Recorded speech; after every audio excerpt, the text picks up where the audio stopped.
Chapter 4 really focuses on the customer buying behavior, which is a piece of consumer behavior. Consumer behavior is an integral part of marketing. Chapter 4 walks us through the consumer buying process that all consumers go through when making retail patronage and buying decisions. And this chapter will also determine how and why retailers group customers into market segments. So if you want to be successful in retail, you have to be customer centric.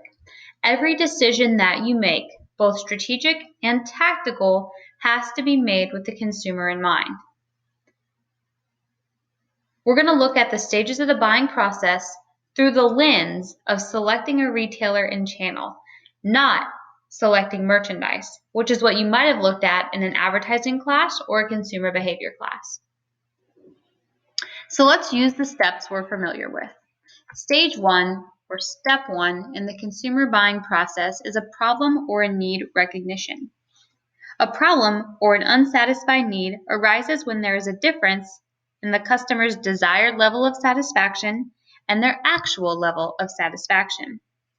As a retailer, we have to understand that consumers have two different types of needs. The first is a utilitarian need. These are needs motivating a customer to go shopping to accomplish a very specific task. Shopping has to be easy and effortless, like Sam's Club or a grocery store.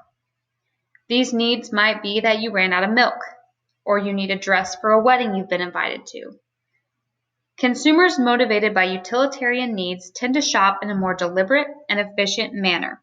They go to the store knowing what they need to buy.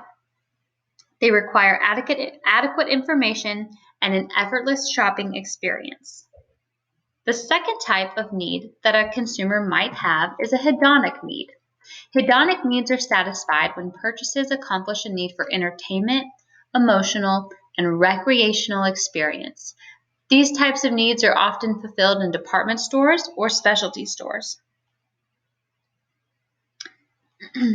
Consumers desire stimulation, status, and power, and recreation and adventure.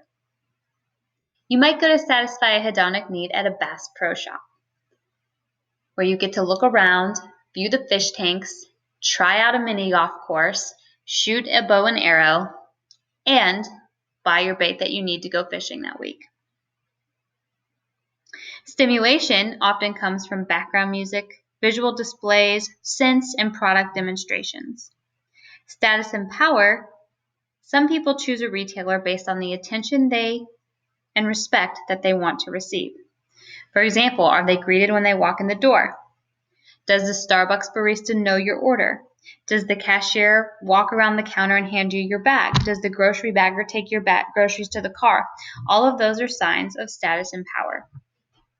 Another form of adventure would be consumers who are looking for bargains and sales to win at shopping. The second step of the consumer buying process is the information search. Once the customers identify a need, they typically search for information about retailers, retail channels, or specific products to help them satisfy that need. There are two sources of information that customers have access to, and the first source of information is through an internal search. Internal search sources are information from the customer's own memory, maybe from repetitive purchases that they've made in the past. The second source of information comes from an external source. This includes, but isn't limited to, internet sources, personal sources such as your family and friends, market-controlled sources such as advertisements that you see in the newspaper or on billboards or on TV commercials, public sources, maybe through a magazine or a TV news report. Maybe it's from personal experience. This comes from not looking back in your memory at a purchase you've made before, but a personal experience you have with the product or a retailer by visiting them and actually engaging with a sales associate or a piece of merchandise. The goal of the retailer is really to limit the time it takes for the customer to do the information search. The amount of information search is affected by a few different things: characteristics of the individual customer, the time pressure that the customer is under, the number of competing brands and retail outlets in the market, and the time pressure under which the purchase could be made. Retailers try to increase the conversion rate, which is the percentage of customers who enter the store and buy a product. And they do that by updating their website, by advertising in the TV and newspaper and magazines, and by having an online presence.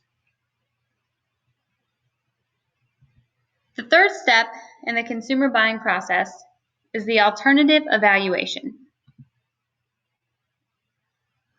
Every customer has a different set of what we consider evaluative criteria, which are really the dimensions or attributes of a product or service. In retailing, we use the multi-attribute model to summarize how customers evaluate the alternatives that they've identified in the information search stage. This model is based on the idea that a customer sees a retailer as a collection of attributes. We also call attributes characteristics. So if we're looking at this model, we are assuming that customers evaluate food retailers based on the 4 characteristics of value for price, speed of service, the assortment of their menu, and their food quality.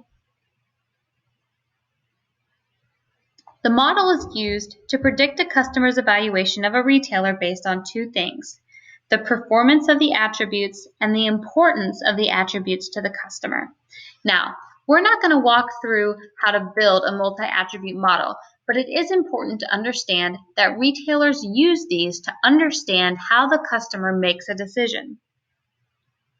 Obviously, the customer doesn't go through the process of filling out this model every time they make a purchase, but it does happen internally. And it's good for retailers to walk through this process as well, because it enables them to generate ideas on how to get their specific ratings up in comparison to their competitors. This allows the retailer to become a part of the consumer's consideration set, which is the set of alternatives that the customer evaluates. So for example, in the case of this model, the customer is evaluating McDonald's, Panera Bread, and Longhorn Steakhouse. Well, the goal of the retailer is to be one of those retailers in the consideration set. Now, retailers can only do a couple of things. They can change performance beliefs. If a customer thinks that the service is slow, the retailer can implement a policy to increase the speed of service. A retailer can also add new benefits and attributes to their location. Can a restaurant offer gluten-free items? That would be adding a new benefit. Could a retailer increase the hours that they're open on the weekend? That would be a new benefit, and that would make them more competitive and put them in the consideration set of the customer. What a retailer cannot do is change the importance of a weight of an attribute to a consumer. So if we go back to our example, the college student weights the value for the price a specific percentage. They also rate speed of service and assortment and food quality. That is an individualistic decision. Every person evaluates how important the characteristic is to them. And while the retailer can change how customers think of them in that category, and they can add new benefits to make the consumer want to visit them more often, they cannot change how important the qualities in general are to the customer.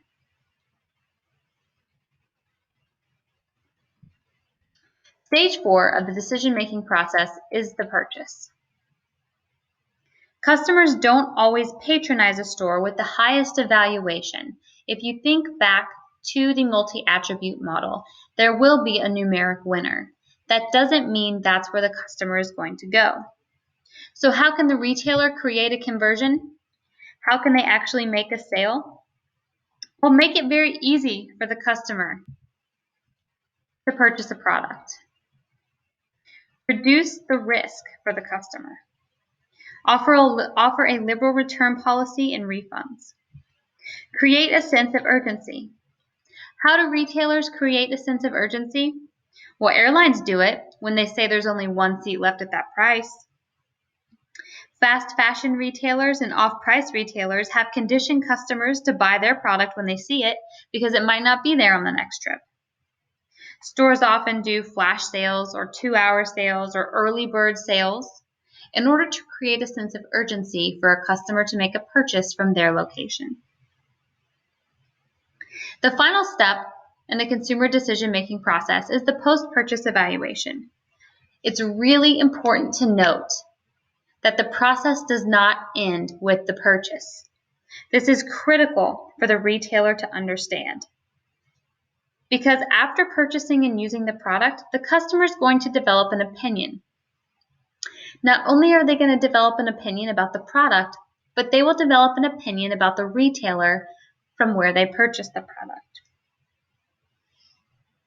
Satisfaction and/or dissatisfaction can have a very big influence on future purchases from that customer and other customers at your retail establishment. So what can retailers do to try to influence post-purchase evaluation? They can set realistic expectations so that they never let their customers down. They can provide information about the proper use and care of items that are purchased there. They can provide guarantees and warranties. And they can stay in contact with the customer to see if they're satisfied or to correct any problems, and even just to remind their customers of the availability to correct problems. Doing all of these things will ensure that the customer had the best experience possible at your retail location and encourage that customer to shop there again. So consider your own consumer buying process for selecting Georgia College and State University. Or if that one's a little complex, consider the last time you purchased toilet paper. Walk us through your buying process by discussing each one of the steps, because regardless of whether you're thinking about toilet paper or which college to go through, you walk through that same decision-making process. You have a need. Once you've figured out what that need is, you do an information search, and then you evaluate the alternatives. You make a purchase or a decision, and then you evaluate that decision or purchase after it's done.